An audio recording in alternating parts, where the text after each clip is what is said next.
definitely aware that Besigye has been fighting for his life, and after Bobby Wine is also fighting for his freedom.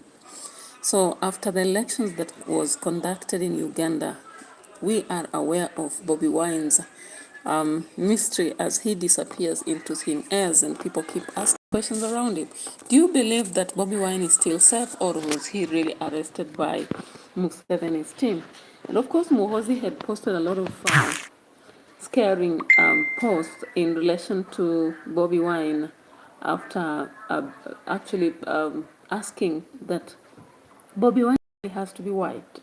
And we saw the attack on 15th night when his family was actually put under house arrest. I don't know how he managed to escape from this, but he was talking about such a process that looked mysterious. However, he came up yesterday on Al Jazeera TV showing how he had escaped and he was seeking for his freedom, but he had to stay in an unknown destination just because of his security.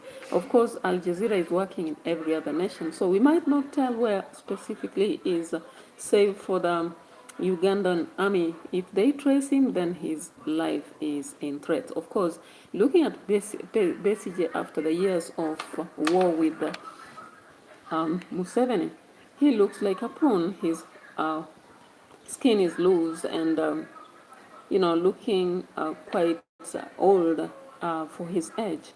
Of course, Besigye's war with Museveni did not just start in political corridors, but he was able to snatch a wife from Museveni. And looking at the political satire, Uganda is one of the countries whereby the president is Museveni, the wife is also in government, the daughter is, and the son, Muhoozi, of course, known in the army. These are the sad aspects of political journeys in Kenya. And it doesn't just happen in the higher corridors, but even in institutions or what have you. Of course, if you had lately people talking about the tribal verbatim, that does not make sense. A lot of people refer to Rigathi Gachagua as tribal, but when it comes to actions, a lot of people are very tribal. Talk about offices. You go to the offices of most of the MPs, governors, and women representatives, you realize that the entire circle of those people happen to work as secretaries, cleaners, cooks, and all that. They are just from their families or friends. And the same happens, is duplicated at governors' offices and what have you. So, of course, having conducted some research from some few people, individuals shared that it is those who really seek for positions for these people that restore places in houses up there. When it comes to them getting into offices, then they have to do the same. I don't know whether that sounds well, that you have, depending on how far you are carried, then you have to actually shower back. And this takes us to the discussion of shares. When Rigathi Gachagua talked of shares and regions, people thought he's tribal, but in my view, every other human being, as I said earlier, selfishness is part of the human act. And no wonder Adam and Eve led us into the generational curse. Now, away from that, I want us to come up with some realities around this. Of course, Plug TV does some documentary on this, and let's go after it. You don't need a second job. So I hope you're fine, and thank you so much for those who are subscribing, liking, and following my channel. I'm so appreciative every day. When I see you, then I'm happy with the results I'm meeting every day. So let's go after it. Besigye will turn 70. He's an old man. Why is he being bitten by bed bugs in a hot cell with no light? If you're not paying attention to Uganda, now would be a good time to start. Within 24 hours of Muhoozi issuing public death threats against his father's political rivals, including Bobby Wine, the country was hit by a second crisis involving Kizza Besigye.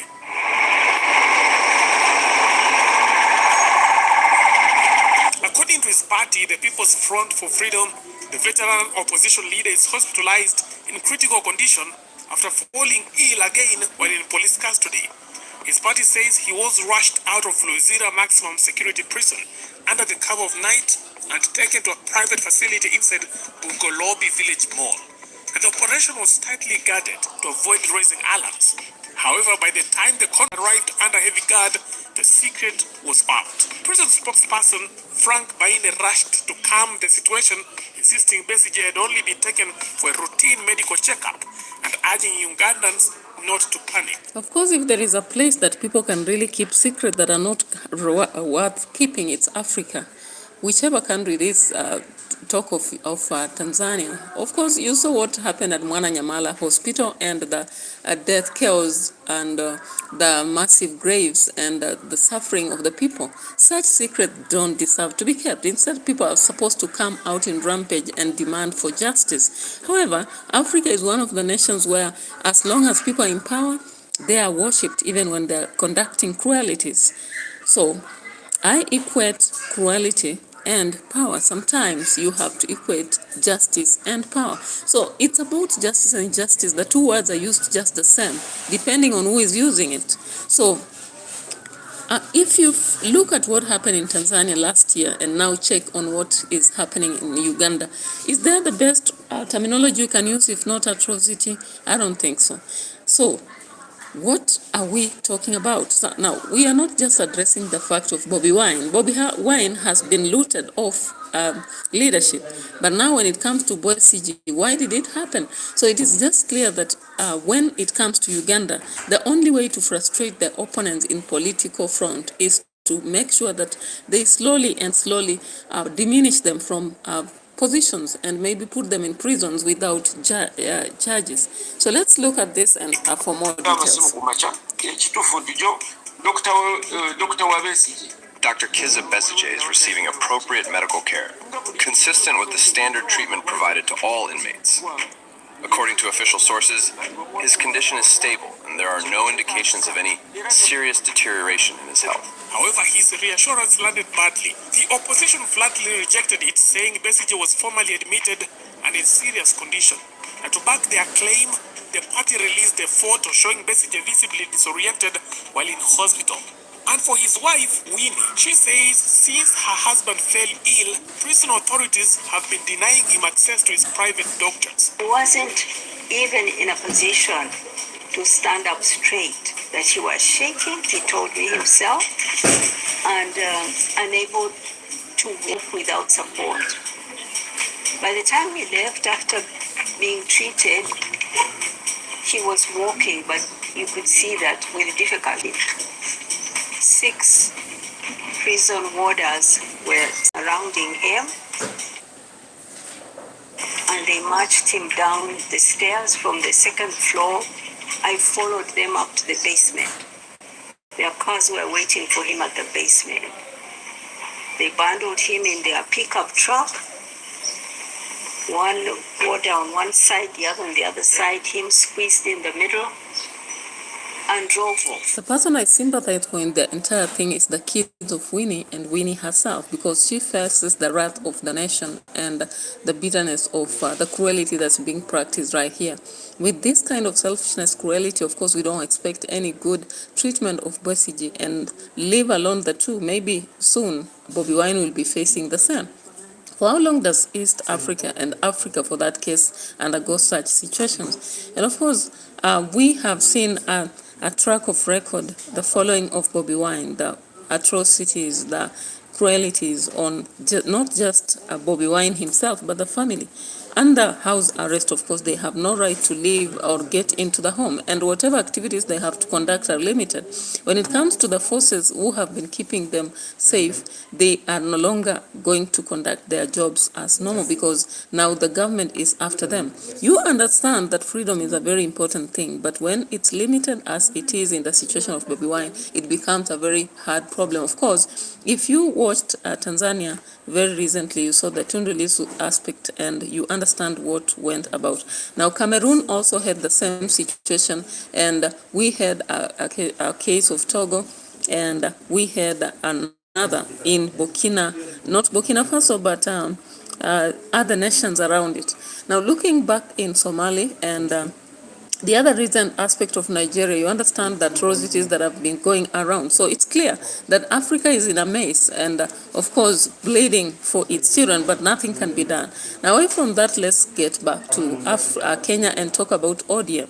And, of course, in ODM, with the war coming on between those with different ideologies and those who have a thought of changing ODM from just a mere support dog to a different own-voiced party, then we realize the unite war against the rest. And of course, we can follow some information again from here to just get to the details of those. And I want to put this blame totally on one Junet Mohammed. Betrayal is like a silent fart inside a packed elevator. You might think you have gotten away with it in the moment, but eventually the smell sticks around and soon people start stepping away from you. Right now, Suna East MP Junet Mohammed is discovering that in Kenyan politics, his name is starting to carry a stench that no amount of political perfume can cover up. Alafu mtu anaita nyevu nyevu. Wacha nikwambie Junet Mohammed, wewe mahali unatoka iko kura kidogo. Sisi tuko na kura mingi kuliko wewe. It is going to be Kali, my friend. You see, for years, Junet Mohammed was more. Now, Junet Mohammed has been blamed of actually causing the failure of ODM during the Baba's time, where such evidence was messed up before they just unravel it. We do not have any knowledge about. But of course, when something is said, then you have to know it is on the way or it has happened. Now, given that these are information from history, then we would actually prove it right. Now, not just Sifuna talked about it or Osoti, but the opposition, Malala, also talked about it. Now, remember Malala, during that time of election, he was the right-hand man of Ruto. So when he speaks about it, we talk about crocodiles and the water animals. When they come out and say the crocodile is sick, you don't actually have to doubt the story. And as it is being unraveled with Gathoni wa Mchomba and we also saw the other day Kiomburi actually ditching Gachagua. It was expected of course, Gachagua talked about it the other day when meeting Malala and said that he expected and knew very well those who are not part of his party. Is this something he was just covering up to prove that he knew what was happening when he didn't know? So those are some of the questions we have to ask, because how comes they were coming together as a gang, or is it an alliance? Then later on we hear stories about we were informed they were this and we didn't trust them. So trust in politics is something which is supposed to be very artificial again. Not just politics, we can say maybe life in general. But when you look at the politics of Kenya, probably they are on another level. So looking at the complaints that are running up and down and the battles that are going on, it's such an amazing situation that has to give a lot of lessons to other members who would actually want to get into politics. However, there is a fresh turmoil that is appearing to actually communicate a battleground between Winnie Odinga and Oburu. Now, what does it tell us? It tells us that Oburu Odinga is actually getting room for his own kids in politics and letting the brothers, children, to be in the court. Now, most people believe that we are family, forgetting that we have boundaries even within family. Now, of late, even the externals are now watching from a distance and realizing that Oburu Odinga is a selfish grand uncle who is focused towards making sure that his sons are kept in politics, while Winnie Odinga and Raila Jr. are left in the court. Now, let's just get to the reality. If you see recently the meeting that was held in Busia and Kakamega, there was nothing like the invitation of people like Osoti. Osoti actually was in South Africa, and he revealed clearly that during such a meeting, he was not informed. He was not even invited. Why not? Because he's controversial. Of course, Babu, in the recent meeting, he's just said that he comes about in meetings when to talk about ODM in his own ideology. Now that tells us clear that there is a clear ODM new and ODM old. The conservatist front is led by Oburu Odinga and the other beneficiaries of UDA, including MBADI and Oparanya from Kakamega, among others. And you can name them, Gladys Wanga being one of the female who is actually persuading the ground to understand that he's for the government. Now, Babu on the other side is insisting that the young front has to be given room. And behind her, behind Babu, it's Winnie Odinga. That is why she held the Kamkunji meeting. Now let's go back to another receipt here, just to let us see this.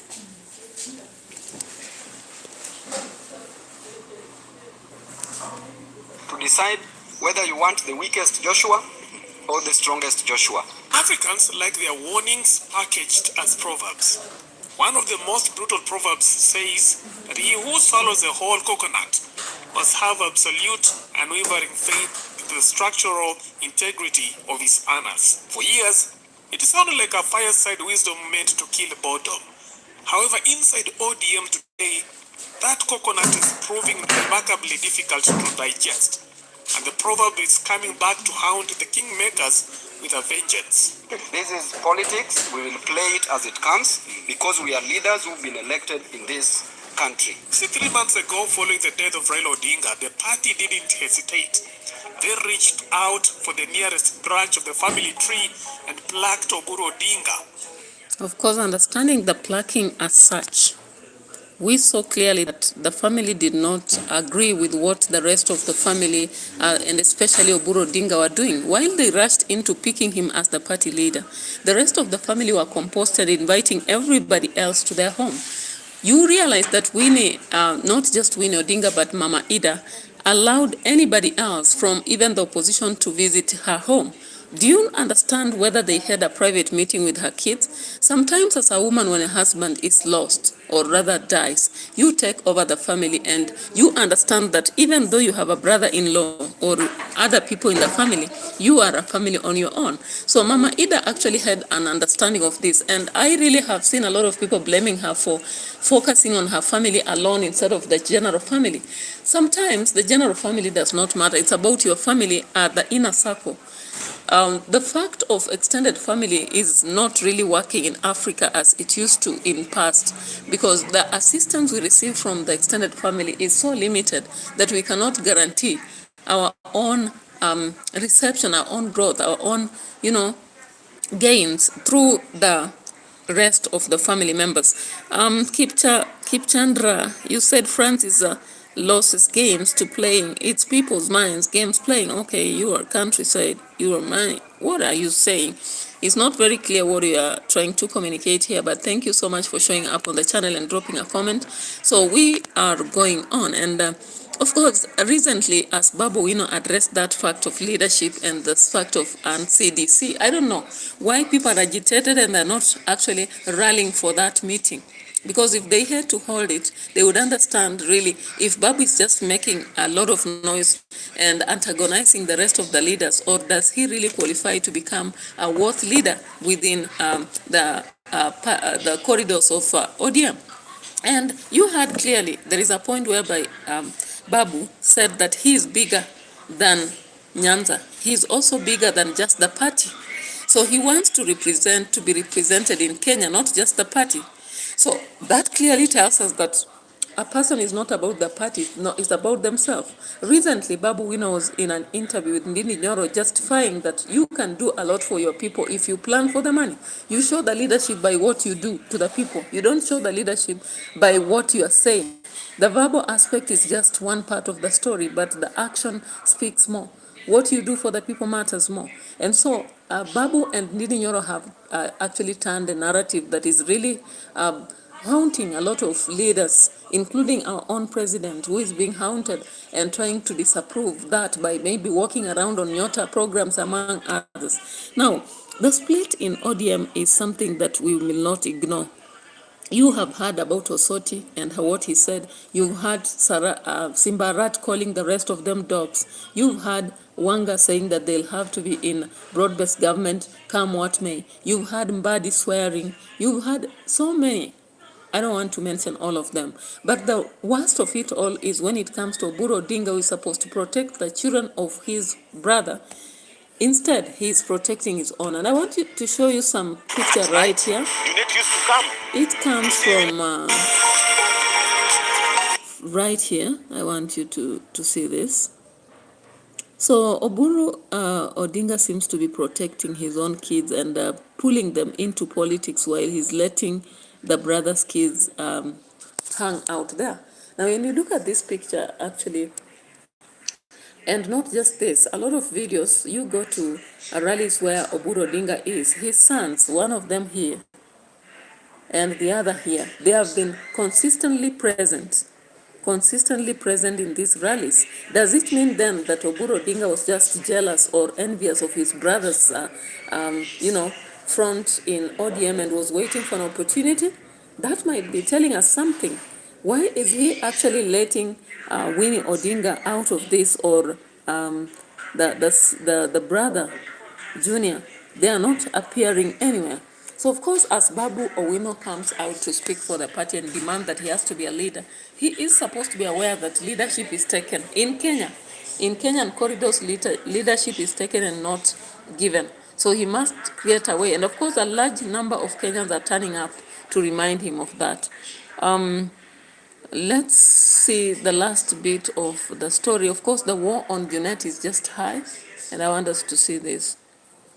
Let's check on this as our end. Of course, I would wish to go on and on, but I'll not go on for the longest time. Ally.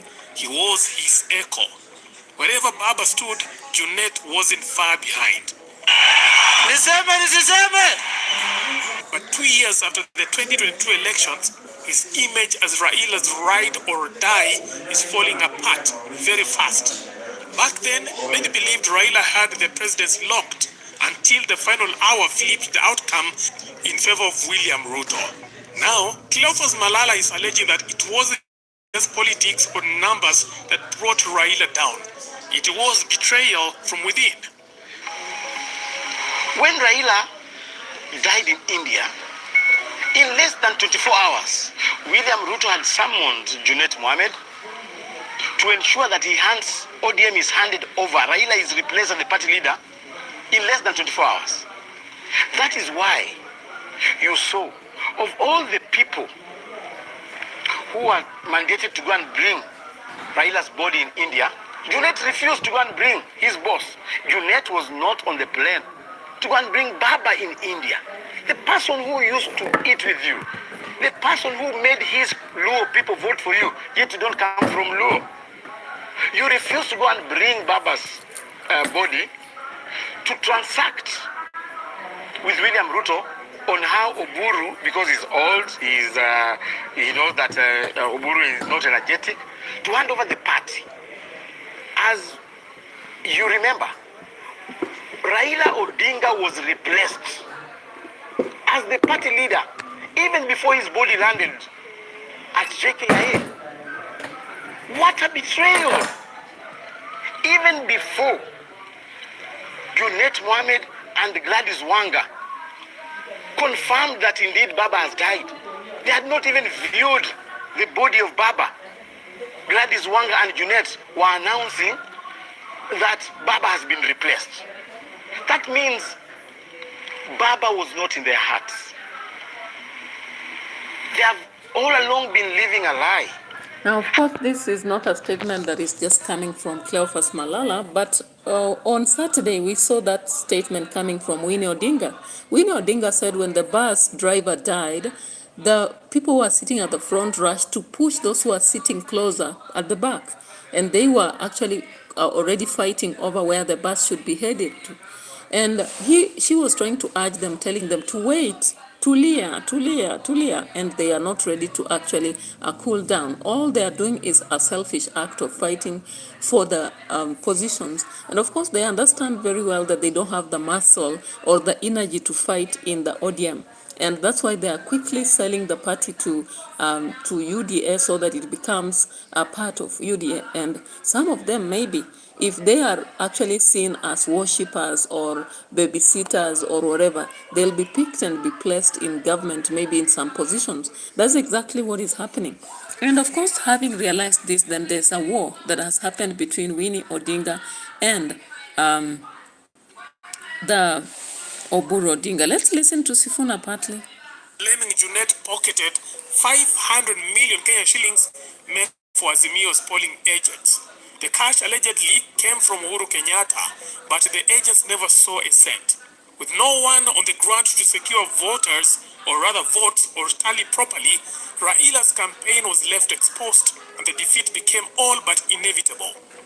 Kuna mshenzi mmoja ametambua kwamba kuna ubaya ya pesa ya Uhuru Kenyatta. Nataka niulize Junet. Wewe Junet, pesa ya Uhuru ilianza kuwa mbaya siku gani? Siku ile ulikuwa unachukua hiyo pesa na hata yote hukuleta kwa chama. Ingine ulikula peke yako na mabibi yako. Siku ile tutaanza audit ya uchaguzi wa mwaka 2022. Ni vizuri umeanzisha hiyo debate, kila mtu aseme ile kazi alifanya 2022. Wewe ulikuwa unakula pesa ya Uhuru, badala ulipe agents, ukaacha hawa kina Wamunyoro wakatupiga 10 nil. Saa hii tunalia huko nje. Kama sio wewe Junet, tungekuwa kwa serikali. So mimi huwezi nitisha bwana. Hawezi kunitisha. Wanasema Nairobi, ukipata sponsor mpya usianze kutukana ule alikutoa kwa bedsitter. All right, those are the metaphors that are used right in the political corridors, and they stand or slap very well. Because when they are put on the table, then you understand what's going on. So currently, as we continue to grapple around the aspects of ODM, Winnie Odinga, Oburu Odinga, and Uganda itself, guys, where are we headed to? So let's continue dropping comments on the comment section. And of course, one of the very controversial discussions that has been held is Wetangula. Is Wetangula fine? So a lot of people are actually raising debates over Wetangula, indicating that the Jirongo's torch is lighting. But some of these are just rumors because nobody has the reality about where Wetangula is. Of course, some were indicating he went to India to receive treatment and then passed on. These are things that begin as rumors and sometimes they are reality. But then this time round, of course, it's cloud chasing for most of the people who are posting information. So today, Wetangula had to post information indicating that he's quite fine. But when they say it's quite fine, but they are not appearing, then there is a question mark put somewhere. So until we see him in Kenya and him addressing people maybe in the parliament, then we'll have to trust his statement.